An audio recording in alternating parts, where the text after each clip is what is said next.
Hi everybody, this is Mr. Roy, one of the plumbing instructors at Whittier Tech. On my left is the simulation where juniors learn to install pipes, install fixtures like sinks and toilets. On my right, we call this the cage. This is the commercial application where juniors learn to do all the same things they do in the residential. Seniors, if they don't go out on co-op, they learn to hang boilers and install water heaters, or they do projects throughout the school. Now I'll turn it over to my co-teacher, Mr. De Silva. Hello, I'm Mr. De Silva. I am the other plumbing instructor here at Whittier. I work collaboratively with Mr. Roy, although I focus on the sophomore and freshmen.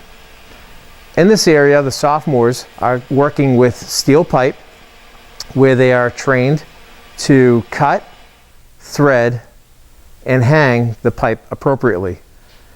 They are also pressure testing their projects because the steel pipe is used on gas. In the other area, we work with the freshmen. The freshmen are introduced to plumbing, where they are taught to cut and solder small copper projects. If time permits, they're allowed to be introduced to other projects within the shop. Thank you so much for joining us.